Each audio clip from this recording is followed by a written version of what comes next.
ধসে পড়েছে কলকাতার ব্যবসা। ভারত বাংলাদেশকে যে শিক্ষা দিতে চেয়েছিল উল্টো তারাই শিক্ষা পেয়ে গেছে। কারণ কলকাতার অধিকাংশ ব্যবসায়ী বাংলাদেশি পর্যটকদের কেন্দ্র করে গড়ে উঠেছিল। বাংলাদেশি পর্যটকদের অভাবে কলকাতায় এখন হাহাকার শুরু হয়েছে। ভিসা না দিয়ে উল্টো বিপদে পড়েছে ভারত। পর্যটক শূন্য ভারতের ব্যবসায়ীদের এখন মাথায় হাত। কেনাকাটা, চিকিৎসা ও পণ্য রপ্তানি করে ভারতের ব্যবসায়ীরা এতদিন দাপটের সাথে টিকেছিল, এখন তারা হতাশাগ্রস্ত।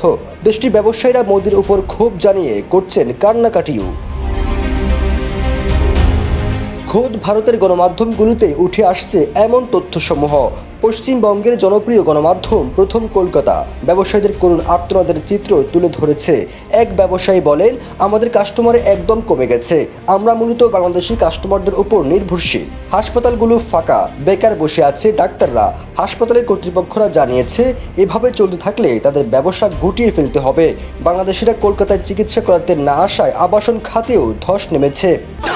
অফার ওয়ালটন ফ্রিজ কিনে পেতে পারেন 20 লক্ষ টাকা, রয়েছে কোটি কোটি টাকার নিশ্চিত উপহার। ক্ষতির মুখে পড়ে এখন অনেক ব্যবসায়ীরা ব্যবসা গুটিয়ে ফেলেছে।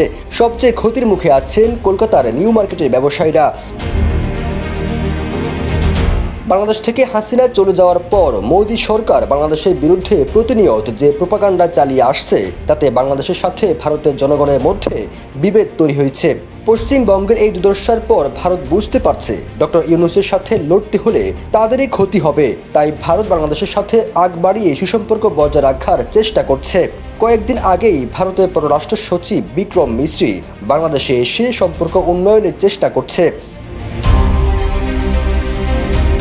ভারতের কূটনীতি যে বাংলাদেশের কাছে ব্যর্থ হয়েছে তা প্রমাণিত।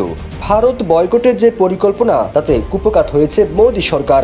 ব্যবসায়ী ও কৃষকরা এসবের জন্য মোদি সরকার ও সাংবাদিক ময়ূখ রঞ্জনকে দায়ী করছে।